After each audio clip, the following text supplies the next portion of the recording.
The Eternals in 3D, another Japanese 3D only release. Created back in the 60s by Jack Kirby, it was never exactly a star Marvel comic book series, but they recycled and rebooted the property a few times over the years, and from what I can tell, this movie version is based on the most recent series introduced about 20 years ago now. It's beautifully shot. This beach shot is much more vivid in stereo. Watching in two dimensions, you can certainly see the monsters, sort of the anti-Eternals, coming up out of the ocean, but it's quite different when you feel the danger invade the space of the onlookers, which is our space too. The out there is trying to come in here, and the wide open space, especially in 3D, forms a bit of a bubble that curiously feels safe so long as it's empty. Now, space might be the visual theme of this movie. Our Eternals are often in very desolate places. Space, like time, always surrounds them. They seem to be never close to anything. Even inside their spaceship, the floor plan is open concept. Space, distance. Even when filled with junk, you could still throw a ball in here. Now, they serve a God who is far, far away. They disagree in ways that makes them unreachable to each other. They cannot agree on what exactly their roles should be. Their minds are far away from each other in a few different ways. We meet our Eternals at a time when they have sought space away from each other for many years. Space, distance. The heart of the movie is the space between the two Eternals that were once lovers. It's an interesting concept, but I get the feeling it was supposed to glue this movie together. Why did they break up? It's kept a mystery.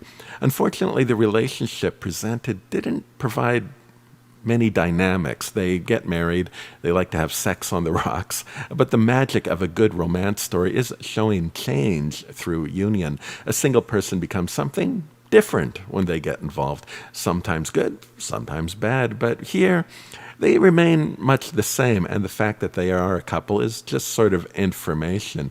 In the comics, apparently they could have kids, but the kids are mortal, so a storyline of watching your kids grow old and die could have made for a powerful backstory. But, oh well, let's not focus on what this isn't. Let's stick with what it is.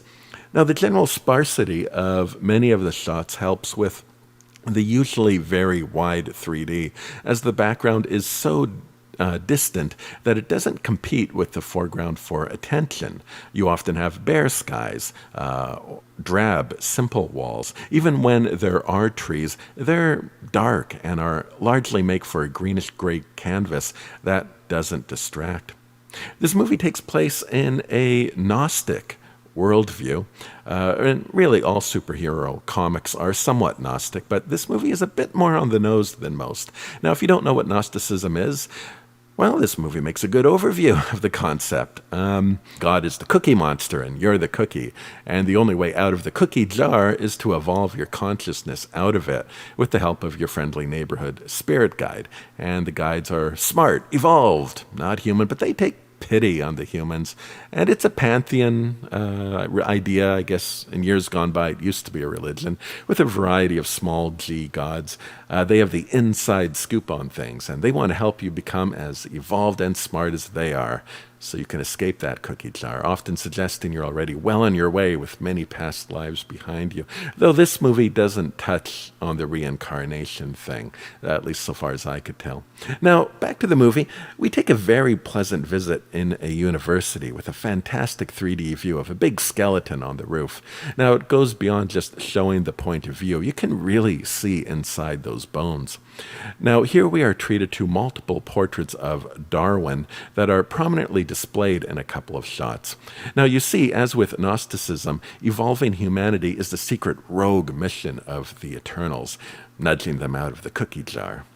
In talking about Alita, I mentioned Tammuz and their love of the god kings of old, who were also evolvers of humanity until that god got in the way. Gnosticism is something of an evolved version of that. In the older version, God was a sun god, and I can only wonder if the opening of this movie which is a great stereo shot of their ship passing the sun, is an homage to that connection. I like how the sun is visibly discernible as a ball, a very strong stereo shot, and a good example of where conversion can wildly exceed natively shot 3D. Although it's rendered, no accurate rendering would make the star that round and still let us see the ship with a comfortable parallax. Now, this movie names their Eternals after various superhuman figures of old. They pronounce it Icarius for some reason, Athena, and especially Gilgamesh, who usually isn't spoken of in the same conversations as Roman and Greek gods, but certainly is involved in Gnostic ideas. Now, the idea behind these old legends were that the belief is that they were real. They were the old god kings that were killed in the big flood and now speak through supernatural means. I'm a bit surprised they didn't have an aquatic Eternal, as supposedly there were aquatic gods that survived the purge. Fish gods feature prominently in old religions, though their rivals, the deviants, are shown coming out of the ocean in that opening. And there's a subtle hint in the movie that maybe the deviants and Eternals are really the same, or at least on the same side. And a little bit later in the movie, some are discovered to be frozen in the poles. This idea amused me a bit because there's also an old idea that many god kings are frozen in the poles, awaiting their awakening. Some legends have it as an ice wall that will one day crumble and unleash a vengeful horde, which was borrowed in Game of Thrones. Here we see some great shots of a snowy cliff, and again, the ability to exaggerate the stereo is put to good use. You could never get this shot in native 3D. I am often disappointed by 3D showing heights, but I thought they did well with this cliff. Now, at a certain point, our Eternals run out of things to do. One puts himself in the spotlight of Bollywood, and the dance is a silly but fun 3D moment. And actually, come to think of it, a Bollywood 3D Blu-ray is not something I think I've seen. They're usually anaglyph for some reason. Anyway, another Eternal forms a cult out in the woods and forces people to right-think. Yet another decides to try out adoption. But they've all kind of made the same decision to find people to use for their own needs. They are keeping pets. And I guess that's the problem with following God kings, indeed any king, which is inescapably a self-interested angel of a selfish God, a pet with aspirations of finding pets of its own. If God is selfish, then why not me? Its cornerstone is a bitter, unwinnable proposition, and even as the conclusion of this movie presents, winning under these conditions is really just taking a small, vengeful bite out of God's heels. Now we become what we worship, and what would we become under this kind of paradigm?